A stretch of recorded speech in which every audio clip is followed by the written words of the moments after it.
played at high volume, preferably in a residential area.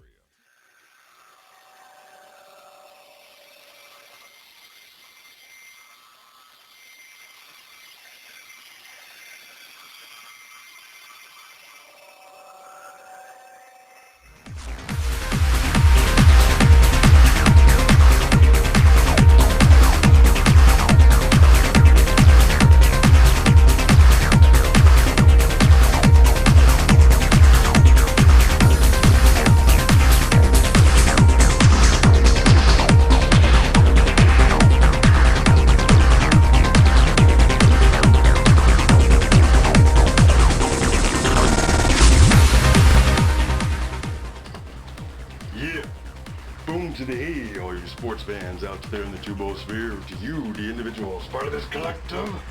Welcome to the OMSR Gen 5.0 with your brief but very concise, even when words said thrice, host Will the alternative ESPN Sports Room.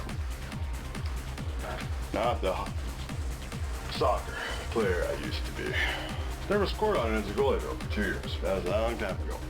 As you can tell by my sad, pathetic demonstration there. Got it going on with basketball and football. That's usually why I stick to those. But hey, with the FIFA scandal going on, part 2 of a 3-part expose, taken from a bunch of various news sources as opposed to maybe some of the sports punditry you've heard of. We'll do the intro show thingy-lingy-majings, some screenshots and the highlights coming up. This is midstream and they were still talking about how the whole QATAR thing. You know, there was no doubt at that point that, what's the word I'm thinking of? The impunity, right there in broad daylight type deal, that FIFA had grown to such length. As evidenced by the dude who spilled the beans there in New York has become quite eccentric. You know, you think the dudes on the governing body of a particular sport would at least look like they're a little bit in shape, vis-a-vis NBA, you know, former players, NFL. I'm just saying. Alright, so, Gen 5.0. Got the intro going on with Dwayne Darnett, Ultimate Sports Fan. You can bet he's Darnett FIFA, been getting away with this for decades. And also, a few of the Pi Kappa styled POW House cheerleaders, U chapter Alpha Tau. Giving you props. But back in the day in the 90s, U, University of Utah, none of that kind of stuff going on is displayed among many examples, but what started it all seemed like a total Pandora's box was the SAE debacle at OU.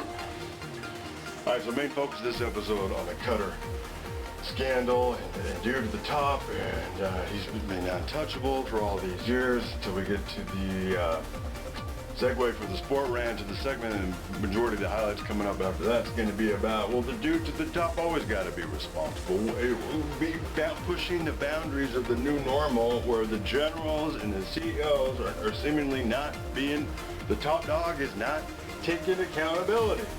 That's how it should be, and that's how it was back in the day. When the new normal, you know, pushing the boundaries of the new normal, overall favorite. Got my colleague there, ESPN Jeremy Shop, kick-ass reporting. Plenty of good details coming up you haven't seen this. In the meantime, we're going to ingress to the main feature of Gen 5.0, which is the Will in a Box. Down here in the corner, low profile, low drag, high speed. Chime in every once in a while between the sound bites being presented on a particular segment, sort of like the second, third, or fourth, what have you, whatnot, commentator on site, be it political or sports. In this case, we're talking all politics, to which I have had a vested interest, a la MSNBC. Thanks to Chris Matthews, I give him all the credit in the world. MSNBC hardball, one who got me first interested in paying attention to goings-ons in the country. I wholeheartedly recommend to you 20-somethings, if you're not already doing that, you should, especially in this day and age. Back when I started, when I was 30, things were relatively kind of normal, quote-unquote. So we passed on from the 90s into the O's.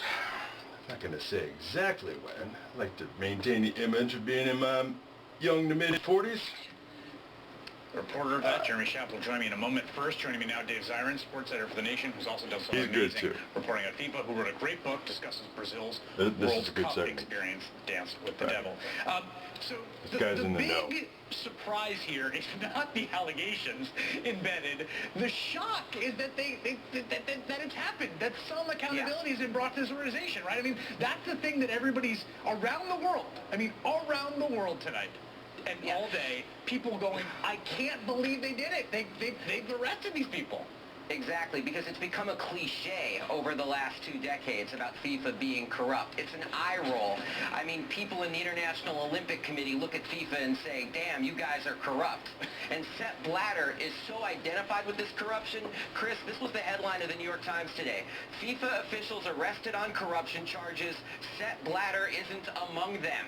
That had to be made clear by the New York Times in headlines. The United States was able to pull off a transatlantic sting involving Swiss authorities using anti-terror statutes given to the Justice Department after 9/11 to go after FIFA. I mean, this isn't just a crazy story. I mean, this is a movie, for goodness sake. Yeah, and I want to be clear here, because there's a few, there's so many things to unpack here. Well, first, just to reiterate the human stakes here, because at some level, and I'm a sports fan, I'm not a huge soccer fan, but I've heard about FIFA forever, and it took me a while to kind of get it about, okay, well, they're bribing each other about where they build their stadium. I want to show the statistic about worker deaths that was published in the Washington Post today, comparing the death toll. That's one worker death for various international sporting events: London, Vancouver, South Africa, Brazil, Sochi, Beijing. That there is Qatar. That's the 2022 World Cup.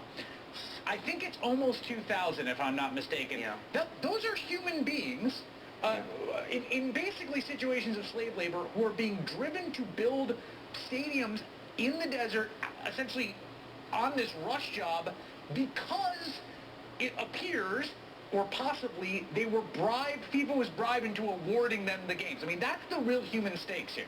Yeah, you could not imagine a worse country to host the World Cup than Qatar, a place that's 125 degrees during the summer. They've already said they're going to play the World Cup in the fall, which is going to disrupt all of the leagues throughout Europe. But that's not even the most serious part. The most serious part is that the World Cup in Qatar is being built by slavers, basically. I mean, it's being built under conditions of slavery, conditions that are so dire that, as Robert Silverman wrote today in the Daily Beast, after the recent environmental catastrophe in Nepal, they're actually preventing the workers from going home for funerals, not giving them their passports, forcing them to do their work. I mean, we're talking truly monstrous acts. And I'll put on top of that everything I witnessed in Brazil over the last 2 years, the 250,000 people displaced, the entire communities that were shunted aside to build stadiums. I mean, FIFA is a neoliberal Trojan horse that goes into different countries and does whatever they need to do. Sure will be now. Interests in those countries that benefit greatly, while populations get so slammed that you even had people in Brazil by the millions protesting FIFA. I had a friend in Brazil who said to me that the word FIFA was as awful as the word FEMA in New Orleans after Hurricane Katrina. Joining me now, Jeremy Schaap, host of E60 Reports on ESPN. First, Jeremy, I just want to say kudos for just phenomenal reporting on this story. You've been doing it for years. The E60 story is fantastic. Let's start with a really basic question, because this actually gets to the heart of it. Is we were talking today, like, what is FIFA? Just in a legal sense, what is this entity? Is it a corporation? Is it a nonprofit? Is it a global club? Like, what is it? It is a nonprofit. It is registered as such in Switzerland, along with 65 other international sports organizations, Chris, and local organizations and regional organizations in Switzerland. And one of the problems here is that the Swiss system does not allow for one of the problems here is Switzerland, ever since World War II, frankly, their ubiquitous sense of neutrality being extended to others who register their whatever within their boundaries. Yeah, I think the rest of the world's got to say enough with Switzerland and the way, you're able to finagle this, that, vis-a-vis a bank account. Now you've got what should be, a profit organization totally getting away with the 701 status. A global billion-dollar behemoth, which is what FIFA is, of course. So you've got governance procedures designed to oversee a yodeling club that are fit on a billion-dollar enterprise that creates tons of value, has tons of value, and it appears from the allegations and some of your reporting that essentially has been basically selling off what it has to the highest bidder. In the case of the American charges here, this is actually about broadcast rights. Am I right about that? Well, it's about many things. We're talking about selling off the rights to play host to the World Cup, because they talked about 2010 in South Africa, extorting money from South Africa so it could play host to the 2010 tournament. We're talking about corruption allegations surrounding the 2011 presidential election at FIFA. Sepp Blatter at that time was re-elected for a fourth term, and there were a lot of corruption allegations swirling not around him in this case, but around his opponent, Mohammed bin Hammam of Qatar. But we're also talking about those television rights, the marketing rights, the sponsorship rights, all the kickbacks from marketing firms that want to profit from official... Okay, so Sepp Blatter, who you just mentioned, the piece you did for E60 sort of opens with him reciting at Oxford a litany of the most caricatured view of him as essentially an international Bond villain. Yes. He is really seen that way. I mean, everything about him almost fits the type. The big question today, and you heard Dave talk about how the Times had to note that he had not been indicted, is what happens to Blatter? Like, he's the guy at the center of this. Can he quarantine himself from this investigation? Well, that's what he's done for a very long time. Now, we reported a few weeks ago that he had decided it would be unwise to set foot on U.S. soil. And he has said, well, maybe I'll come to the United States next year when perhaps the statute of limitations might have expired on some of the charges that might be brewing with this investigation. He attended 7 Gold Cup finals in a row in the United States after being elected president of FIFA in 1998. He skipped in 2013 after the federal investigation started, and he has said that he's going to skip this year. That being said, Sepp Blatter has done a very good job over the years of not being caught with his hand in the cookie jar. And I think one of the good reasons for that is, frankly, that I don't think he's had his hand in the cookie jar. People, even his most persistent critics, will tell you he's not someone necessarily interested in personal enrichment, in lining his own pockets. Yeah. He lives very nicely indeed in Zurich. He's paid a lot of money, probably about $5 million US a year. He doesn't pay for anything. He loves power. So why would he push the boundaries have already been pushed limit-wise for him. Why would he push the envelope any further? Sports rant, segue, like this away, that away. Yeah, so push the boundaries of the new normal in the sports world, and generally in life. I mean, we've seen the limits and the envelope get pushed further and further and further to the point where, like, it seems like the MO, modus operandi, or the SOP is like, well, if we linger around and can wait it out long enough, those who have interest in paying attention to this, their interest will wane. The energy levels will deflate, and it'll become sort of like accepted by default in the sense of there's no more coverage or attention in the negative form, negative press, however you want to be about. And, we've pushed the boundary just a little bit further, because with this FIFA situation going on for 20 some odd years, I misspoke a little bit earlier. Okay, so it started back in 2013. It just sort of feels like, Loretta Lynch is the one sort of like, all right, let's wrap this up and lower the boom.